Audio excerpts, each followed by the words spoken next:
Hey guys, James Wolf here, and today is another episode of Ninja Drew and the Secret of Shadow Ranch. Jesus Christ. Anyway, today we are going to be looking at the diary of the sheriff from here. Yes, here we go. Merle Humber. Got sworn in as sheriff. It was the 4th, so it's like all them celebrations was for me, which of course they weren't.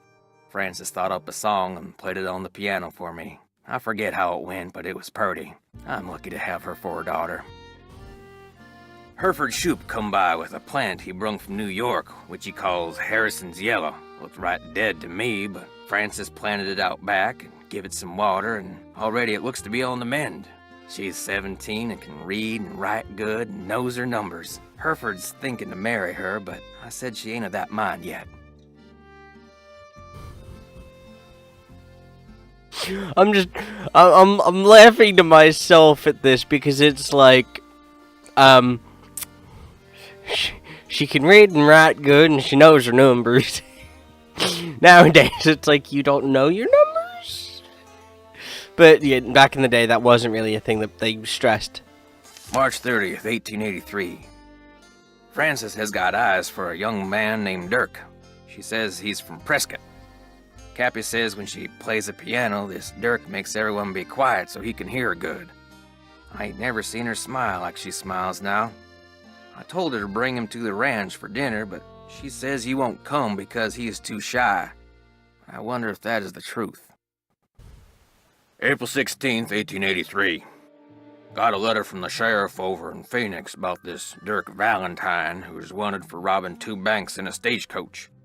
The picture with the letter looked just like Dirk, who Frances is sweet on. When I showed her the picture, she got tearful and run off. Now, Dirk is gone, and she won't say nothing about where he went. August 2nd, 1883. Dirk Valentine is robbing banks and coaches and trains all over the territory. Frances says he never ever shoots his gun and only steals from people that already got plenty of money. But that ain't true, because some of them trains he robbed was carrying money, meant to pay miners a hard-earned wages. He is nothing but a no-good, greedy outlaw, but Frances gets real mad when I say that. I fear she is still sweet on him, and that she sees him when she knows I am busy, and gets letters from him which she hides from me. September 9th, 1883. Got hold of a note Frances sent to Dirk and saw where they was going to meet. So I got a posse and we caught Dirk, and now he's in jail.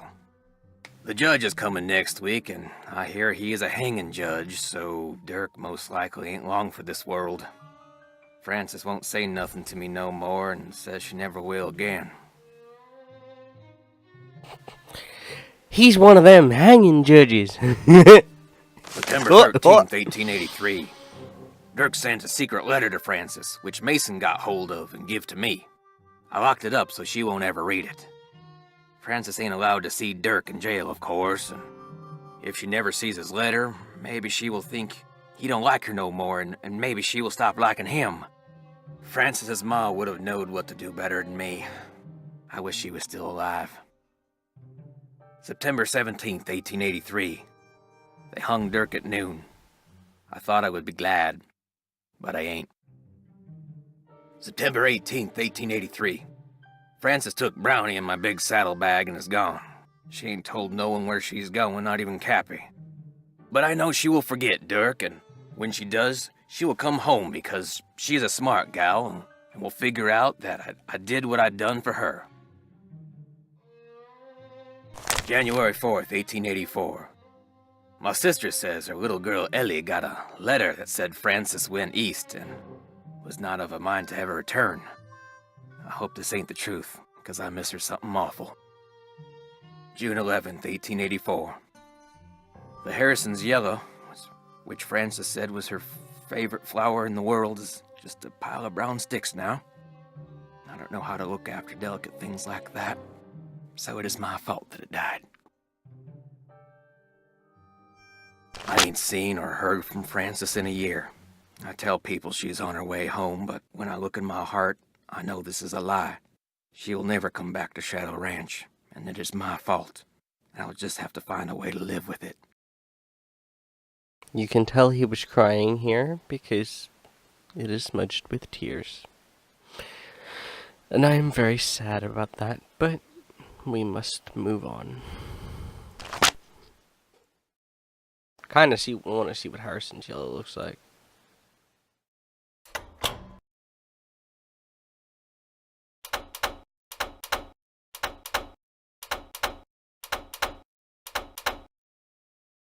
Hold on just a sec.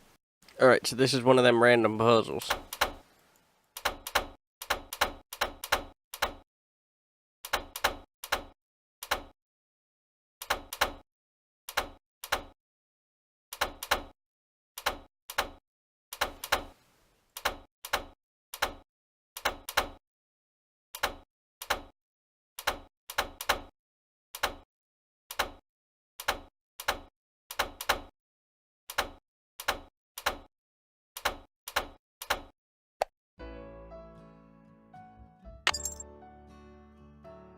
This must be Meryl Humber and Francis Humber.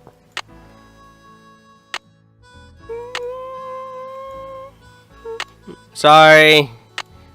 I really like this song. Bingo! F.H. Francis Humber?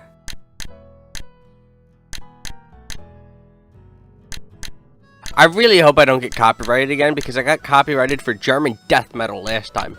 I shit you not. Last episode, I got copyrighted for fucking German death metal. And it's like, the fuck? I felt like fighting it, but it was a 30-second clip, so I just ended up having YouTube mute the entire fucking thing.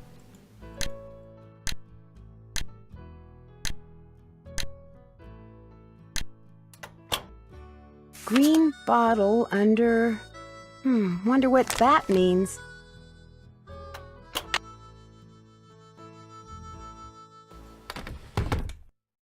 Okay, now...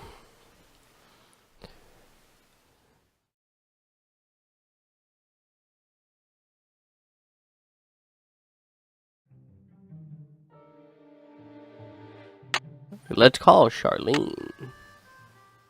Charlena Purcell. Charlena Purcell's office. Hi, my name is Nancy Drew. May I please speak to Miss Purcell? Concerning? I'm staying at a ranch in central Arizona, and since she knows so much about the history of Arizona, I thought maybe she could answer some questions for me. Questions concerning? Well, I came across a very old trunk that might contain stuff that has to do with these people named Dirk Valentine and Francis Humber. Only I can't open it. Did you say Dirk Valentine? And his girlfriend, Francis Humber, yes. Huh. Oh, would you hold, please? Thank you for holding, and thank you for calling the office of Charlena Purcell. Miss Purcell's latest novel, Like Wind Through My Heart, was an instant bestseller. And like so many of her novels, it recently received the Catherine Coop Award for Historical Excellence. Reading a Charlena Purcell novel is like traveling through time to the Old Southwest on the wings of love. This is Charlena. Who is this again? Nancy Drew? Tell me about the trunk you found. Well... let's scroll down because they don't offer... to open it, I need to put these wrenches in these 3 holes, but I don't know in which directions they need to be pointing. well, that the does thing's sound already like it open. came from the Humber family. Is there any It's kind already of open, picture so... on it? Yes, as a matter of fact, there's this kind of abstract design made up of hearts and doves and the initials E.H. and A.H. E.H. would be Eldridge Humber, and A.H. would be Abigail Humber. Frances Humber's grandparents on her father's side. Her mother died when she was 10. Now, the picture no doubt commemorates their wedding day, which was 4/9/11, April 9th, 1811. Those numbers must have something to do with the directions in which those wrenches need to be pointing. I'm afraid I wouldn't know. In the course of my research, I've only read about the trunks Merrill and Eldridge Humber handcrafted. I've never actually opened one. However, I've been running across fascinating tidbits concerning the Humber family and stashing them away for years. When I have enough tidbits stashed away, I may well write a book about them. Then you'd probably be very interested to know what's in this trunk. Yes, I would. And since I've helped you, or tried to, it's only fair that you help me, don't you think? Sure, I'll keep you posted. Did I mention that I'm staying at Shadow Ranch? This just gets better and better. I'll tell my assistant to put your calls through immediately. By the way, why are you so interested in the Humbers? Knowing more about them and what happened in the past may help me figure out something that's going on in the present. I'm kind of a detective. That makes two of us. I'll be waiting to hear from you.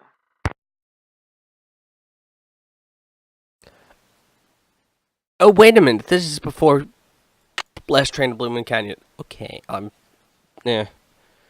Alright. There we go. And she'll be coming around the mountain when she goes. Yodelay. I can't take any more. Where are you going? You can't leave. The Raleigh said we were to have a cookout and entertain our guest. Yeah, well, I don't call this entertainment. It's worse than whatever that stuff was you cooked. That was lamb ragout for your information, and it was great. If you couldn't appreciate it, it's because your taste buds are about as sophisticated as a sand flea's. I think I'll turn in too. Night, ma'am. Next time, just stick to burgers. Et tu, Brute? You see that?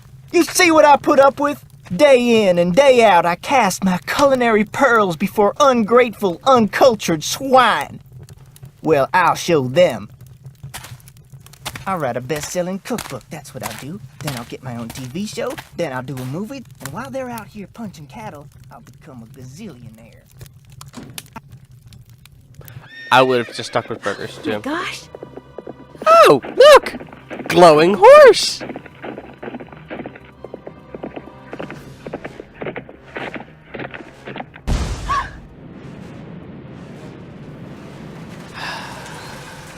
Crap.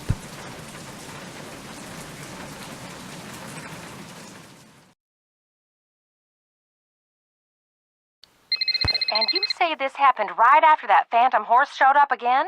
the pump house blew just as the horse was galloping away. Oh, my, this is awful. Maybe Shorty was right. Maybe that horse is a bad omen. I wouldn't say so much bad omen. It's just plain old fucking bad.